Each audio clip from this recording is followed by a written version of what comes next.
Hello students, this is 30th lecture of linear algebra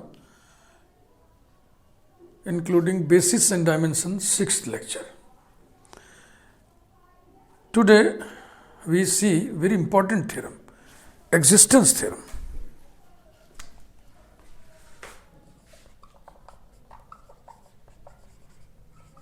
Existence theorem. Every finitely generated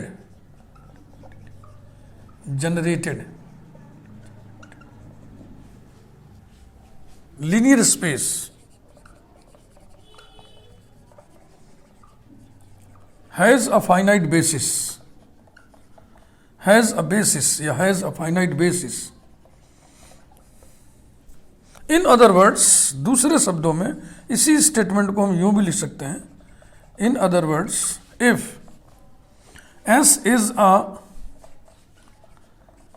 finite set of non-zero vectors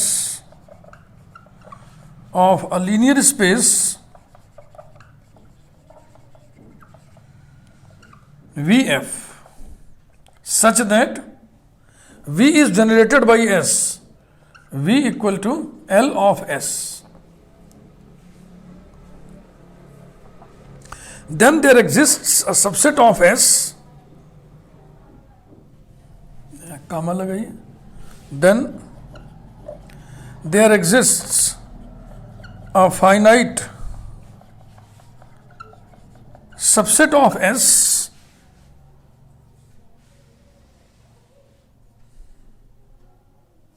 which is a basis of V. Which is a basis of V. ऐसा proof देखिए तो फिर समझ में आएगा कि जो हमने एस सेट लिया है उसमें हम नॉन जीरो वेक्टर से क्यों लिए हैं, क्योंकि हमें उसको एल वाला ही करना होता है. L I linearly independent. किसी भी सेट में अगर जीरो वेक्टर रहेगा तो एल तो बन ही नहीं सकता है, एल डी ही रहेगा. तो यही है. Every finitely generated linear space has a finite basis. हाँ, इसको समझ लीजिए, बहुत इंपॉर्टेंट थ्योरम है, हमेशा एक मंत्र की तरह याद रहना चाहिए. अगर फाइनाइटली जनरेटेड लीनियर स्पेस है तो उसके पास एक फाइनाइट बेसिस जरूर होगा. If v equal to L of S where S is finite, तो हम क्या कहेंगे, v is finitely generated by S. तो एस का एक सबसेट ऐसा एग्जिस्ट करेगा जो कि बेसिस बनाएगा. See the proof.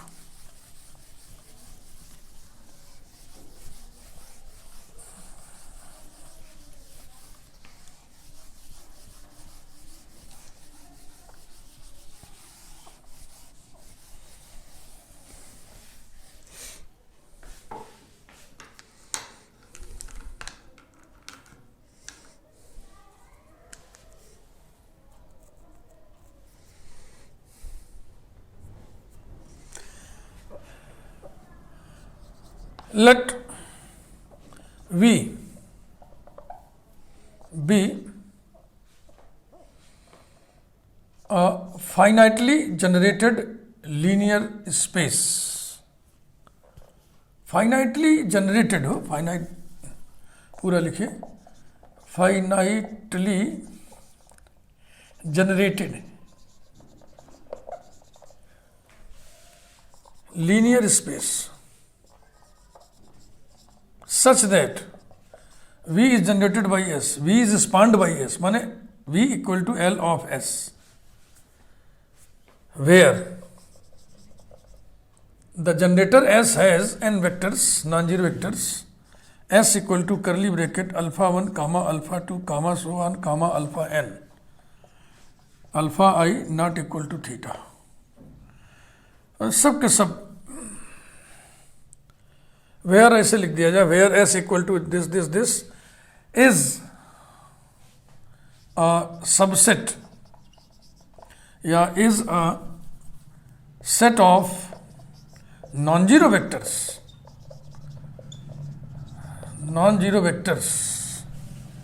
Of v. ऐसा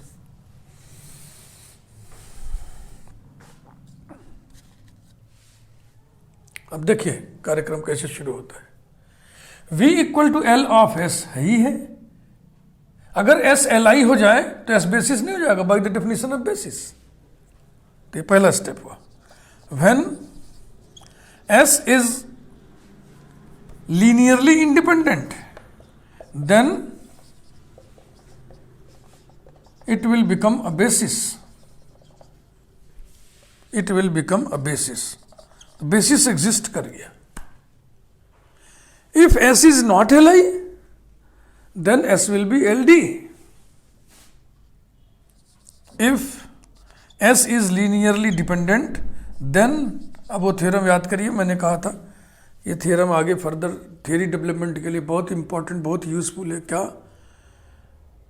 this set is LD if and only if there exists a vector alpha k in this set, k का वेरिएशन 2 से n तक, such that alpha k is linear combination of its preceding vectors, then there exists alpha k 2 less than or equal to k less than or equal to n। अब वो theorem अगर इस समय नहीं याद है तो आप इस वीडियो को रोकिए देखना, पहले उस वाले को देखिए फिर इसको देखिए।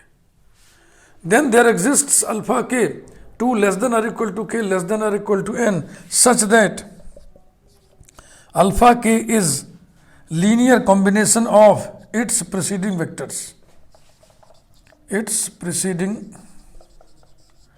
vectors।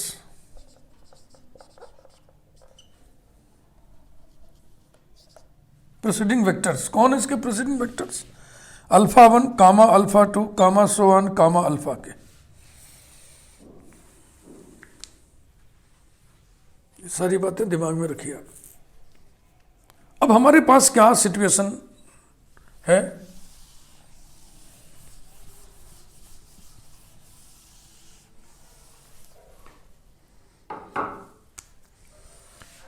thus we have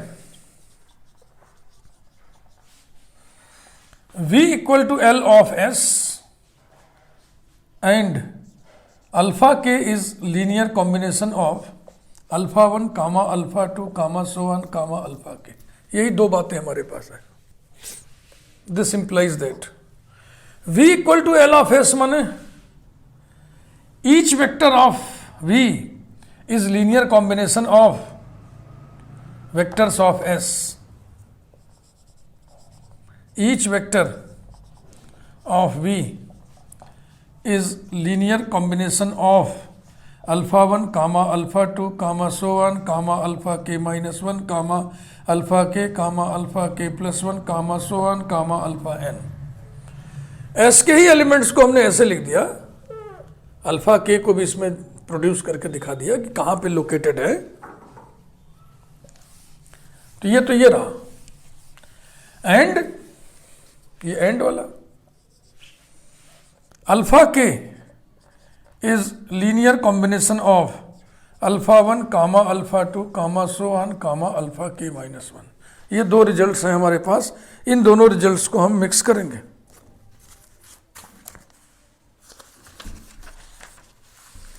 वो मिक्सिंग आपको हम एक बार कायदे से सिखा दे रहे हैं। इस तरह की मिक्सिंग आपको कई बार मिलेंगी, तो उन्हें आप समझ लीजिएगा।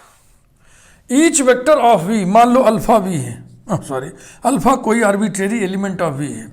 ये लीनियर कॉम्बिनेशन है किसका? इन वेक्टर्स का। मैं लिख रहा हूँ A1 alpha 1 plus A2 alpha 2 plus so on plus AK minus 1 alpha K minus 1 plus AK alpha K plus AK plus 1 alpha K plus 1 plus so on plus AN alpha n। ठीक ना?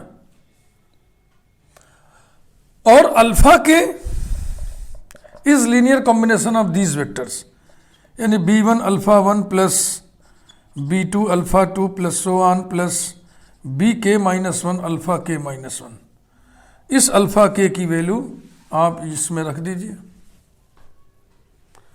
ना। तो इन दोनों से निष्कर्ष क्या निकला? Alpha is equal to A1 alpha 1 plus A2 alpha 2 plus so on plus AK minus 1 alpha K minus 1 plus AK और फिर ब्रैकेट में अल्फा के की value B1 alpha 1 plus B2 alpha 2 plus so on plus BK minus 1 alpha K minus 1 bracket closed plus आगे के terms plus AK plus 1 alpha K plus 1 plus so on plus AN alpha n। यही तो आ जाएगा ना? बोलो इसमें क्या दिक्कत है? ठीक ना। लेकिन अब जरा नज़ारा देखिए, अब जरा नज़ारा देखिए, alpha is linear combination of alpha 1 alpha 2 alpha के -1 अल्फा के, अब गायब हो गया, अल्फा के +1 अल्फा n। नहीं समझ में आ रहा तो मैं इस चीज को फिर लिख रहा हूं, इस चीज को मैं फिर लिख रहा हूं। खूब बढ़िया से इसको समझ लीजिए, क्योंकि इसमें दिक्कत अगर होगी तो आगे चल के आपको कई बार ये दिक्कत महसूस होगी। इस लाइन को आगे बढ़ा रहा हूं मैं। Implies that alpha equal to alpha 1 के टर्म देखो दो जगह है ना, एक यहाँ पे एक यहाँ पे, मिक्स करिए तो हो जाएगा a1 plus ak into b1 alpha 1 plus alpha 2 दो जगह है, a2 plus ak b2 alpha 2 plus so on plus alpha के -1 भी दो जगह है ना, ये देखो ये है, तो कोफिशिएंट बनेगा ak -1 plus ak into B K -1 multiplied by alpha के -1। तो अल्फा 1 हमने लिख लिया, अल्फा 2 लिख लिया, अल्फा के -1 लिख लिया, अल्फा 1 लिख लिया, अल्फा 2 लिख लिया, अल्फा के -1 लिख लिया, इतने टर्म्स और लिखिए, प्लस ak +1 अल्फा के +1 plus so on plus an alpha n। अब गौर से देखिए, alpha is linear combination of alpha 1 alpha 2 so on alpha के -1 फिर अल्फा के +1 सो ऑन अल्फा n। यही है कि नहीं? आप ध्यान से बताइए, सीख के देख के, ठीक ना। तो यही मैं लिखने जा रहा हूं, यही मैं लिखने जा रहा हूं।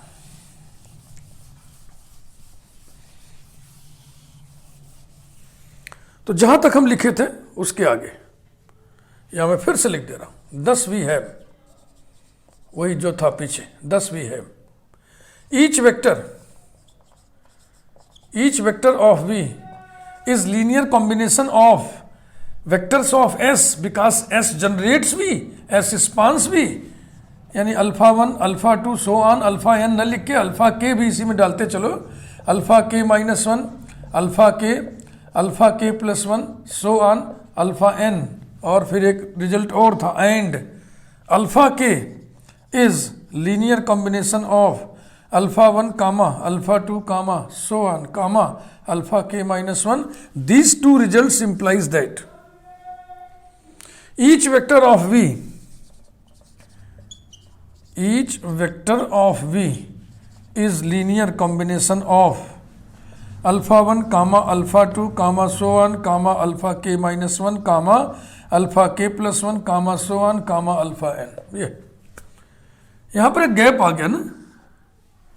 क्यों गैप आ गया? क्योंकि देखो अल्फा के इनके लीनियर कॉम्बिनेशन के रूप में लिखोगे, माने अल्फा के की वैल्यू तो लिखोगे, तो अल्फा के की जगह अल्फा के की वैल्यू डाल दोगे तो अल्फा के तो गया, और उसकी वैल्यूज के माध्यम से घुस कौन कौन रहा है? अल्फा 1 जो पहले से ही है, अल्फा 2 जो पहले से ही है, अल्फा के -1 जो पहले से ही है।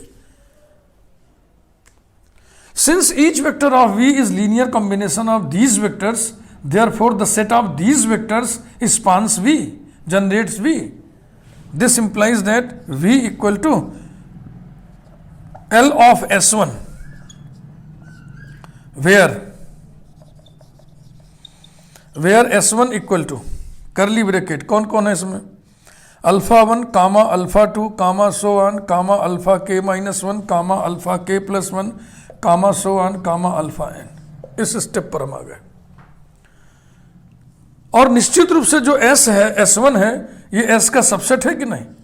S में जितने वेक्टर थे उससे कम न हो गया भाई, यहां पे गैप आ गया।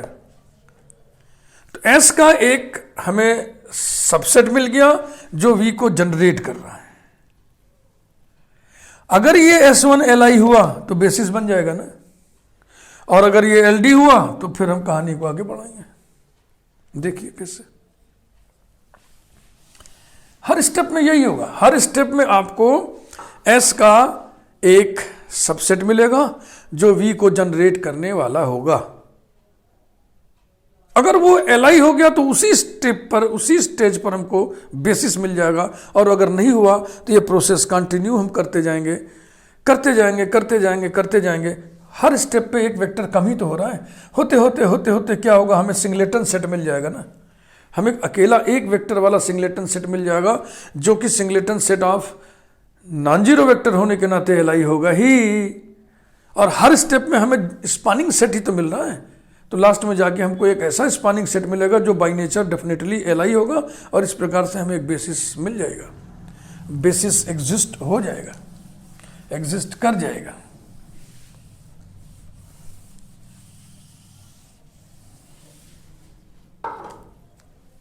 When S1 is linearly independent, it will become a basis. It will become a basis of V. If S1 is LD, then अब फिर एग्जिस्ट कराइए एक वेक्टर, वो वेक्टर ये हो सकता है, ये हो सकता है, ये हो सकता है, ये हो सकता है, ये हो सकता है, ये हो सकता है, ये हो सकता है, ये हो सकता है। तो जनरल हम एक लिखते हैं ना, तो जनरल में क्या करें, एक स्पेस यहाँ है, एक स्पेस यहाँ है, तो चाहे इस स्पेस में आप एग्जिस्ट करा लो, चाहे इसमें करा लो। चलो हम यहाँ करा लेते हैं, है ना, अल्फा जे के एल एल ले लेते हैं। देन देयर एग्जिस्ट्स अल्फा के such that alpha K is linear combination of its preceding vectors, its preceding vectors। अब इसके preceding vectors लिखो, तभी तय होगा कि आपने अल्फा के, मतलब भाई के सिंबल खाली नहीं है, सॉरी अल्फा एल ले लो। अल्फा एल आपने यहाँ लिया है कि यहाँ लिया है, तो हम यहाँ लिए हैं, तो इसके preceding vectors लिखने जा रहे हैं। कौन कौन से, alpha 1, alpha 2, so on, alpha के -1, अल्फा के +1, सो on, alpha L -1, alpha L, alpha L +1, so on, last में अल्फा एल। ये हमने इसमें इस गैप में जनरल वेक्टर एक डाल दिया है अल्फा एल। तो ये सो ऑन, ये फिर चलते रहे। तो यहाँ पे सिर्फ अल्फा एल नहीं दिखाए हम, उसके एक पहले वाला भी, उसके एक बाद वाला भी दिखा दिए, और इस तरीके से।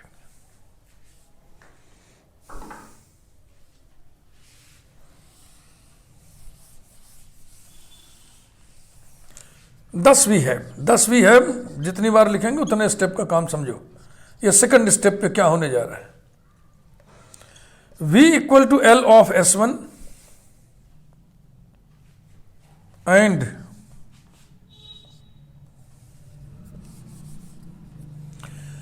यही अल्फा एल लिखो भाई, फिर भाई यहां पे चेंज किया तो यहां भी चेंज करो, ठीक। And alpha L is linear combination of its preceding vectors. It's preceding vectors, preceding vectors कौन कौन से हैं अभी फिलहाल नहीं लिख रहा हूं, ये लिखा तो हुआ ही है। तो हमारे पास ये दो रिजल्ट मिले, this and this, implies that. इसका अर्थ लिखिए, फिर एंड लगाइए, फिर इसका अर्थ लिखिए। इसका अर्थ मतलब क्या हुआ, each vector of V is linear combination of vectors of S1। Each vector of V is linear combination of vectors of S1 and दूसरा वाला alpha L is linear combination of vectors of linear combination of its preceding vectors, its preceding vectors। ये दो result हमारे पास है।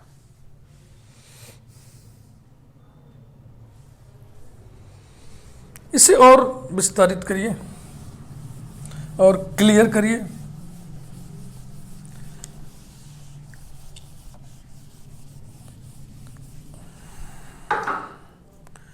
implies that each vector of V is linear combination of vectors of S1। तो S1 में हमें पता है ना कौन कौन है, अल्फा 1 से अल्फा n तक सारे वेक्टर्स हैं, सिर्फ एक को छोड़ के कौन, अल्फा के, वहां पे गैप आएगा।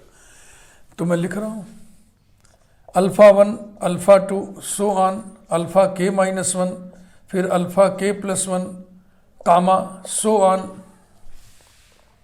कामा अल्फा n। अल्फा एन लिखने से पहले बीच के और वेक्टर्स हम दिखाते चल रहे हैं। Alpha L minus one, alpha L plus one, comma so on, comma alpha N, and alpha L is linear combination of its preceding vectors. Alpha L is linear combination of its preceding vectors. अब alpha L की चटाई बिछी हुई है, इसके preceding vectors लिख लो कौन कौन होंगे। Alpha one comma alpha two comma so on comma alpha K minus one comma alpha K plus one comma so on comma alpha L minus one. बस इसका प्रीसीडिंग यही खत्म। ये नज़ारा हमारे पास है। अब फिर सोचिए, जब v के आर्बिट्रेरी वेक्टर अल्फा को इन वेक्टर्स के एलसी के रूप में लिख दोगे और फिर उसमें अल्फा एल की वैल्यू लिख दोगे इनके एलसी के रूप में, अल्फा एल की वैल्यू लिख दोगे इनके एलसी के रूप में, तो अल्फा एल गायब हो जाएगा ना। अल्फा एल की वैल्यू ना रखा जाएगा, अल्फा एल की वैल्यू रखा जाएगा। उस वैल्यू रखने के माध्यम से कौन कौन घुसेंगे उसमें, अल्फा वन घुसेगा जो इसके साथ ग्रुप कर लेगा, अल्फा टू घुसेगा जो इसके साथ ग्रुप कर लेगा, अल्फा के माइनस वन इसके साथ ग्रुप कर लेगा, अल्फा के प्लस वन इसके साथ ग्रुप कर लेगा, अल्फा एल माइनस वन इसके साथ ग्रुप कर लेगा। ये बचेगा, ये बचेगा, ये बचेगा और ये बचेगा। This implies that each vector of v is linear combination of, अब लिखिए वेक्टर, यही अल्फा एल नहीं लिखना, उसकी जगह भी ये लीनियर कॉम्बिनेशन घुस गया उसमें। तो वेक्टर्स आएंगे alpha one comma alpha two comma so on comma alpha K minus one comma alpha K plus one comma so on comma alpha L minus one comma alpha L plus one comma so on comma alpha N. v का हर vector इनके LC के रूप में लिखा जा सकता है। इसका मतलब इनका जो सेट होगा v को स्पान कर देगा, जनरेट कर देगा। This means that v equal to L of S2 where S2 is equal to, ये सारे वेक्टर्स लिखिए, alpha one alpha two so on, alpha K minus one alpha K plus one so on, alpha L minus one alpha L plus one so on alpha N. No doubt this is proper subset of S, क्योंकि S में alpha one से alpha N तक के n vectors थे और अभी alpha one से alpha N तक के n वेक्टर्स तो हैं, लेकिन बीच में दो वेक्टर गायब है। एक अल्फा के यहाँ कम हो गया, एक अल्फा एल कम हो गया है, तो इसमें दो वेक्टर्स कम हो गए थे, प्रॉपर सबसेट S हो गया। तो S से हमने यात्रा शुरू की थी। दूसरे स्टेप पर आकर के हमको क्या मिल रहा है, हमें S का एक प्रॉपर सबसेट मिला जो V को जनरेट कर दे रहा है, माने हमें जनरेटिंग सेट मिल रहा है which is proper subset of S। Her step में ये जो सेट में से एक एक वेक्टर एक्सक्लूड आप कर रहे हो ना, तो एक वेक्टर के एक्सक्लूजन के बाद आपको मिल क्या रहा है, आपको मिल रहा है generating set of V। Her step पर आपको मिल क्या रहा है, जनरेटिंग सेट ऑफ V। ध्यान से मेरी बात सुन रहे हैं ना। इस एक्सक्लूजन, एक एक वेक्टर के एक्सक्लूजन के बाद हर स्टेप पे आपको क्या मिल रहा है, V का जनरेटिंग सेट, V का स्पानिंग सेट, हर स्टेप पे यही मिल रहा है। और हम बस हर स्टेप पर यही बोलते जा रहे हैं कि अगर ये जो जनरेटिंग सेट है ये LI है तो बेसिस हो गया, लो भैया बेसिस एग्जिस्ट कर गया, और यदि LI नहीं LD है तो फिर हमारा काम फिर आगे बढ़ रहा है। तो ये जो प्रोसेस है इसको हम कंटिन्यू करेंगे तब तक जब तक कि हमको बेसिस न मिल जाए, यानी तब तक जब तक कि हमको LI जनरेटिंग सेट न मिल जाए। हर स्टेप पर हमको जनरेटिंग सेट मिल रहा है, हमें खोज किसकी है, LI जनरेटिंग सेट की, ताकि उसको हम बेसिस कह सकें। तो ये प्रोसेस हम तब तक कंटिन्यू करेंगे जब तक कि हमको लीनियरली इंडिपेंडेंट जनरेटिंग सेट यानी स्पानिंग सेट न मिल जाए। अब आप कहोगे इसकी क्या गारंटी है, तो मैं गारंटी बता रहा हूँ। देखो हर स्टेप पे एक एक वेक्टर ही तो कम होता जा रहा है S में से, तो S में से एक एक वेक्टर कम होते होते होते होते होते होते n-1 टर्म के बाद मान लीजिए आपके पास यही बच गया, अल्फा वन ही बच गया। अल्फा वन नॉन जीरो है, आप जानते हैं नॉन जीरो वेक्टर का सिंगलेटन सेट LI होता है, यह तो n-1th स्टेप में आपको क्या मिलेगा, मैंने कहा ना कि हर स्टेप में आपको क्या मिल रहा है, जनरेटिंग सेट, तो ये भी तो जनरेटिंग सेट होगा, और ये जनरेटिंग सेट डेफिनेटली LI होगा, और ये डेफिनेटली बेसिस इस प्रकार से आपको प्राप्त हो गया। तो बेसिस मिलना ही मिलना है। तो इसी बात को जितना हम बड़बड़ाए हैं बढ़िया से लैंग्वेज में आइए लिखा जाए इसको। इस प्रोसेस को हम कंटिन्यू करेंगे तब तक जब तक कि हमको फाइनाइट सबसेट ऑफ S ऐसा मिल जाए जो जनरेटिंग भी हो, स्पानिंग भी हो और एलाई भी हो।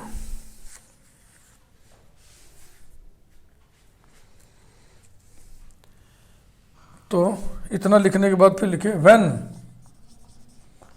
S2 is Li, it will become a basis. It will become a basis. If S2 is LD, then the process is continued. Then the process is continued till after a finite number of steps, till after a finite number of steps, comma, we obtain a Li subset. We obtain a linearly independent subset of S which generates V, या which spans V, that is, we obtain a finite basis of V. We obtain a finite basis of V, full stop। इस प्रकार से हमको finite basis मिल ही जाएगा।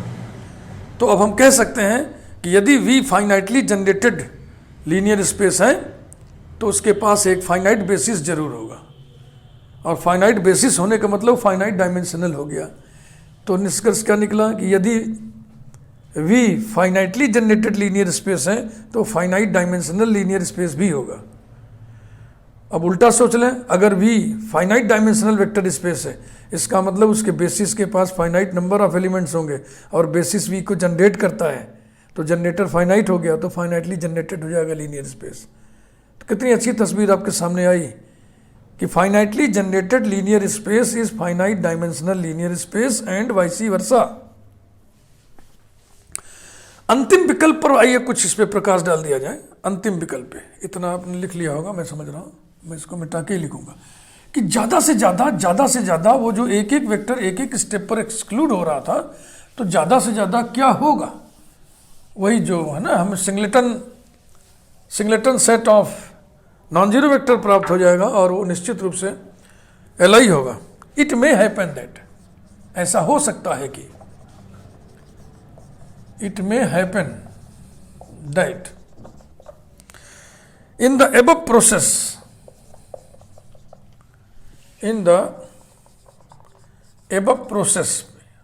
comma, we may be left with a singleton set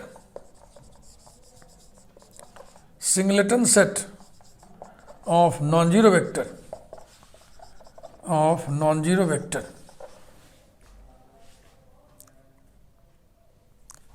singleton set न लिख के हम ऐसे लिखना है, singleton subset of S which spans V। ये ज्यादा क्लियर सेंटेंस है, which spans V, non zero क्या बकना, तो शुरू में लिखा हुआ है, which spans V, full stop। We know that a singleton set of non-zero vector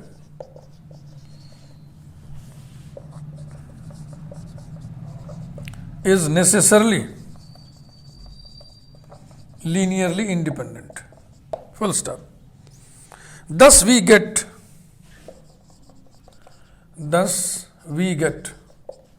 finally, comma, finite basis of V। अतः हम प्राप्त करते हैं अंततः हम एक फाइनाइट बेसिस प्राप्त करते हैं। ये था आज का थ्योरम। एक बार में अगर नहीं समझ में आया होगा, वो जो लीनियर कॉम्बिनेशन वाला मैं लिख के एक स्टेप समझाया था, तो आप इसको वीडियो को 2-3 बार देखिए। और अगर आपने ये वीडियो पहले ही खोल रखा है तो फिर पीछे से शुरू करिए, पीछे से देखिए। बीच बीच के वीडियोस देखेंगे तो आपके समझ में कम से कम लीनियर अलजेब्रा तो नहीं आएगा। लीनियर अलजेब्रा यदि वाकई सीखना चाहते हैं, समझना चाहते हैं, तो आपको शुरू से सारे वीडियोस बहुत ही सीक्वेंस में आपको क्रमबद्ध तरीके से देखना पड़ेगा, और हर वीडियो समझ के ही दूसरा वीडियो ओपन करना है। आप एक वीडियो को 2 बार 3 बार देखिए, समझ लीजिए, अब फिर दूसरा वीडियो देखिए। ऐसा करेंगे तो ही आपके सब समझ में आएगा। और हवा इधर उधर उड़ान मारेंगे, कभी ये वीडियो देख लिए, कभी ये देख लिए, तो लीनियर अलजेब्रा तो आपके समझ में नहीं आएगा। हाँ, ये कैलकुलस नहीं है, डिफरेंशियल इक्वेशन नहीं है, ये सब लिंक्ड है एक दूसरे से। लीनियर अलजेब्रा, एब्स्ट्रैक्ट अलजेब्रा ना, ये सब एक दूसरे से लिंक्ड होते हैं। तो बिना पिछली कड़ियों को जाने कैसे आप कुछ सीख सकेंगे। एक चीज मैं आपको बता रहा था, जाइए उसको एक बार फिर से हम बांच दें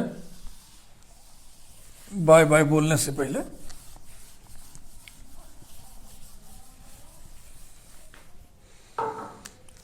नोट,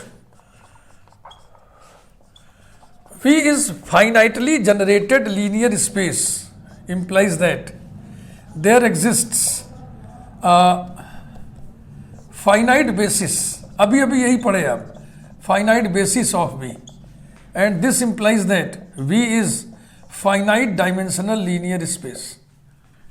ठीक है ना। Next, V is finite dimensional linear space implies that V is generated by a finite set, a finite Li set भी लिख दो, a finite Li set। हमें Li से यहाँ मतलब नहीं, हमें मतलब इससे V finite dimensional linear space है, इसका मतलब V के किसी भी बेसिस के पास फाइनाइट नंबर ऑफ एलिमेंट्स होंगे। तो मान लीजिए B बेसिस है, ये फाइनाइट है, और ये Li भी है, तो V equal to L of B माने V जनरेटेड बाई B माने V generated by finite set B, तो फाइनाइटली जनरेटेड हो गया ना। Implies that V is finitely generated linear space. निष्कर्ष क्या हुआ? Therefore V is finitely generated linear space implies that and implied by V is finite dimensional linear space. तो finitely generated और finite dimensional linear space के बीच में भेद खत्म हुआ कब? जब हम एग्जिस्टेंस थ्योरम पढ़ लिए तब। उसके पहले हमें ऐसा नहीं मानना था। तो इस वीडियो को ठीक से पढ़िएगा, क्योंकि इसके आगे हम फिर आपको पढ़ाएंगे invariance theorem. Invariance theorem means किसी भी फाइनाइट डायमेंशनल लीनियर स्पेस के 2 बेसिस के पास नंबर ऑफ एलिमेंट्स सेम होता है, यानी कि डायमेंशन किसी लीनियर स्पेस का यूनिक होता है। तो उसमें फिर ये चकल्लस आएगा, बीच बीच के गैप होंगे ना, उसमें हम 2 सेट लेंगे, 2 बेसिस, एक में एलिमेंट बढ़ेगा, एक में घटेगा। तो ये सब आपको तभी समझ में आएगा जब इसको आप 2-3 बार देख लीजिएगा। Thank you very much.